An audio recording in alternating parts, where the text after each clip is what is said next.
one of the basic tenets of meteorology is that warmer air holds more moisture. So in this case, even though if we were to cool down this air temperature at the surface down to 40 degrees, the actual amount of water vapor in the air is not changing.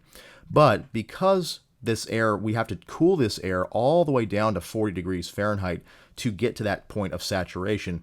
That indicates as a much cooler temperature, of course, and it technically doesn't hold, quote unquote, as much moisture as, let's say, a dew point of 65 degrees Fahrenheit. So let's say that same scenario, we have 75 degrees surface temperature and a dew point of 65 degrees Fahrenheit. Now, we don't have to cool that air all that much down to 65 degrees Fahrenheit to get to that point of saturation and to reach the dew point. That indicates a much more moist environment than this environment on the left here. We're giving away a 2027 Storm Chasing Tour seat for free. That's a $5,400 value. Join our Discord community to enter. Link in the description.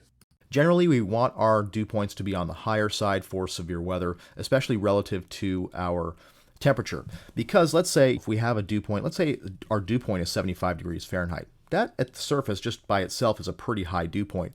But if we have a temperature of, say, 105 degrees Fahrenheit, our air temperature at the surface is 105 degrees Fahrenheit, that's still quite a ways we have to drop to get to that point of saturation. And that's still generally a relatively dry environment. But let's say if we have a dew point of 75 and our temperature is, let's say, 82 degrees Fahrenheit, that's a much more moist environment because that temperature, that spread between the temperature and the dew point is not that large. And for tornadoes to occur, we want that temperature dew point spread, as we call it, to be on the lower side, generally within about 20 degrees Fahrenheit or so. Now, just a quick note, the dew point can never be greater than the air temperature. So if you have an air temperature of 75 degrees Fahrenheit, your dew point can never be, say, 80 degrees Fahrenheit. That's just not possible. There are some very special situations in the atmosphere where this can happen briefly, but for most purposes, and really all purposes within severe storms forecasting, you will never see the dew point be greater than the air temperature.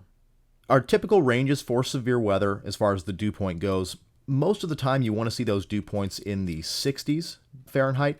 That typically is rough rule of thumb.